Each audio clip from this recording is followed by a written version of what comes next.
Ndagira ngo muri kano kanya munyemerere twihuse cyane tugaruke ku nama iri kubera hano iwacu i Kigali mu Rwanda. Ni inama y'abahagarariye Leta Zunze Ubumwe za Amerika, Abanya-Israel ndetse n'abahagarariye Afurika muri rusange, bahuriye i Kigali mu Rwanda. Ni mu nama yiga ku mutekano yiswe The Security Summit, ariko kandi ikaba ari inama mu by'ukuri yagarutse ku bintu byinshi cyane bitandukanye tugiye kuza kugenda tugaruka. Impamvu tuje kuyikomozaho ni uko hari inkuru ikomeye cyane irebana n'igihugu cy'u Rwanda, aho u Rwanda rwongeye kugaragaza ko rwose rubereye Afurika ku rwego rukomeye cyane mu bigendanye no gukomeza kwakira ibintu bikomeye cyane birimo n'inama zigiye zitandukanye, ndetse rukanagaragaza ubushobozi bukomeye cyane muri East Africa yose, aho rwose binagaragaza neza cyane bumwe mu buryo bukomeye cyane bwa Leta y'u Rwanda muri rusange mu gukomeza kwakira abashyitsi cyangwa se kwakira amahanga mu birori bigiye bitandukanye muri rusange. Leta y'u Rwanda yongeye gutungurana cyane Leta Zunze Ubumwe za Amerika ndetse n'Abanya-Israel bagaragaje amatangazo akomeye cyane agaruka cyane kuri Leta y'u Rwanda, aho bavuze ko rwose u Rwanda ngo ari rwo gihugu cya mbere cyiza cyane ku bufatanye. Bagaruka ko rwose u Rwanda ari igihugu cyiza cyane,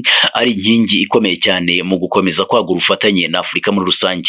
Leta Zunze Ubumwe za Amerika bitandukanye n'uko benshi cyane bagiye bakunda kumva ko Leta Zunze Ubumwe za Amerika ngo zishobora gufatira igihugu cy'u Rwanda ibihano birimo no kutavugana, birimo kutagenda. Mu by'ukuri bagaruka cyane ku yindi mikoranire igiye itandukanye. Iyi nkuru iraza kugenda ivuguruza izo nkuru zose z'ibihuha cyangwa se ibyo binyoma. Ndagira ngo muri kano kanya twihuse cyane ntizimbye mu magambo ndakwinjiza muri iyi nkuru ku buryo burambuye. Reba hasi handitse subscribe kugira ngo tujye dukomeza kugenda tubana umunsi ku wundi. Abahagarariye Leta Zunze Ubumwe za Amerika, Abanya-Israel ndetse n'abahagarariye Afurika bahuriye mu nama y'u Rwanda mu Rwanda yiga ku mutekano The Security Summit. Ni inama yari ifite insanganyamatsiko igira iti ubufatanye bwa Leta Zunze Ubumwe za Amerika, Israel, Afurika ndetse n'uburasirazuba bwo hagati bushya. Senateri Ted Cruz w'umunyerepublikani, Senateri Jay Rosen umudemokrate n'uwahoze ari umujyanama wa perezida wa Amerika Donald Trump mu by'umutekano kuva muri 2019 kugeza muri 2021, Robert O'Brien ni bamwe mu bari batanze ibiganiro bigiye bitandukanye kuri iyi nama bifashishije iyakuri. Abategura iyo nama rero babwiye ikinyamakuru The Times of Israel ko yari igamije gushakisha uburyo Afurika yashyirwa ku isonga nk'ahantu hakurikiraho mu gushimangira ubufatanye mu bya diplomasi mu bw'inyungu rusange hagati ya Leta Zunze Ubumwe za Amerika na Israel, aho u Rwanda rwagaragajwe nk'umufatanyabikorwa w'ingenzi muri uwo murongo.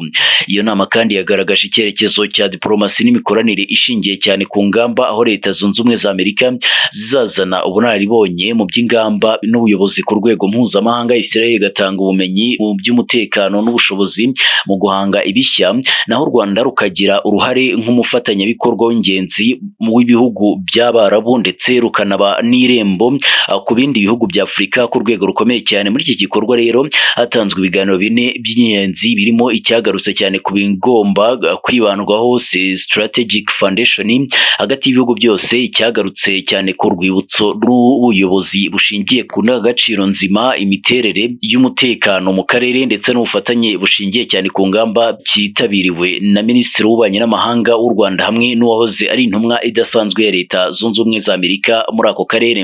Hari kandi cyagarutse ku guhanga ibishya no ku gitabo cya Startup Nation cyatanzwe na Su Singa wanditse na Wen Singa washinze umunyamuryango Startup National Central ugamije guteza imbere ibijyanye no guhanga ibishya ndetse no kwihangira imirimo muri Israel. Ku mugoroba wo ku itariki ya 19 Gashyantare mu mwaka wa 2026, ibiro by'umukuru w'igihugu byatangaje ko rwose Perezida Paul Kagame ndetse na Senateri Diane baganiriye ku guteza imbere ubufatanye bw'u Rwanda ndetse na Amerika, umutekano w'akarere ndetse no ku mahirwe ajyanye no kwagura ubufatanye mu by'ubukungu. Umukuru w'igihugu kandi yanakiriye Perezida w'inzibacyuho w'umuryango uharanira isigasirwa ry'inyungu za Israel muri Amerika, Lee Roseney, umwanditsi Saul Singa wanditse ibitabo Startup Nation ndetse na The Genius of Israel bigaruka cyane kuri Israel. Startup Nation ni igitabo kigaragaza uburyo Israel nk'igihugu gito cyari gifite umutungo utari mwinshi yabashije kuba igihangange mu bijyanye no guhanga ibishya no kwihangira imirimo.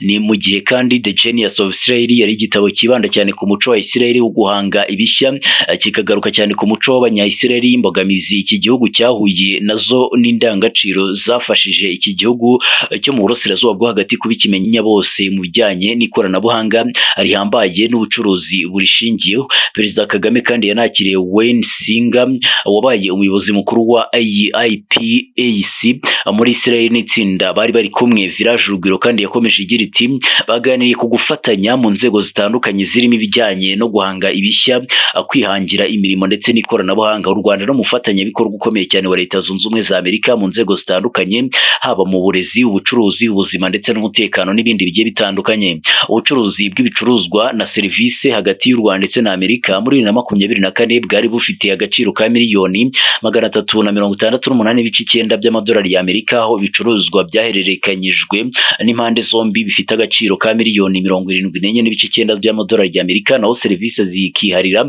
miliyoni 294 z'amadolari. Kuwa gatanu Ukuboza mu mwaka wa 2025 nabwo u Rwanda ndetse na Leta Zunze Ubumwe za Amerika byashyize umukono ku masezerano y'ubufatanye mu rwego rw'ubuzima afite agaciro ka miliyoni 228 z'amadolari, akubiyemo intego yo gushyigikira urwego rw'ubuzima mu Rwanda. Ni amasezerano yashyiriweho umukono i Washington DC yo muri Leta Zunze Ubumwe za Amerika. Mu Kwakira mu mwaka wa 2025 kandi Minisitiri w'Intebe Dr Nsengiyumva Justin yahuriye Washington n'umunyamabanga wa Leta Zunze Ubumwe za Amerika ushinzwe ingufu Chris Whitty, baganira ku gushimangira ubufatanye hagati y'ibihugu byombi mu guhanga ibishya mu rwego rw'ingufu, ikoreshwa ry'ingufu za nucleaire, gaze karemano ndetse n'icukurwa n'itunganywa ry'amabuye y'agaciro y'ingenzi. IPAC yo mu muryango ukomeye cyane ugizwe n'abantu bavuga ari kumvikana muri Leta Zunze Ubumwe za Amerika, yashinzwe mu 1951 igira inama ngarukamwaka aho abifuza kuyobora Amerika bagaragariza uburyo bazabanira Israel cyangwa se ibihugu bifite aho bihurira nayo. Ku rundi ruhande u Rwanda na Israel nabyo bifatanya mu nzego zitandukanye n'ikoranabuhanga, zirimo ikoranabuhanga, uburezi, ubuzima, umutekano, ishoramari n'ubuhinzi mu rwego rugiye rugaragara. Mu bijyanye n'umutekano, u Rwanda ndetse na Israel bifitanye umubano wihariye ushingiye cyane ku guharanira amahoro n'umutekano mu gihe isi ihanganye n'ibibazo byinshi, harimo kandi gufatanya mu mahugurwa, gusangira ubumenyi ndetse no gushyira hamwe mu rwego rwo guteza imbere umutekano mu karere no mu rwego mpuzamahanga muri rusange. Hanyuma ndagira ngo ntizimbye amagambo muraza kunyemerera toreza ngahe amakuru magufi twari twabateguriye. Ni amakuru menshi cyane muzakomeza kugenda muborera ku gihe hano kugira ubuzima TV special. Icyo musabwa no kureba hasi handitse subscribe kugira ngo tujye dukomeza kugenda tubagezaho amakuru agiye atandukanye, dukomeza kugenda tubategurira umwanya ku wundi muri rusange. Ibihe byiza kuri mwebwe n'abanyu bose.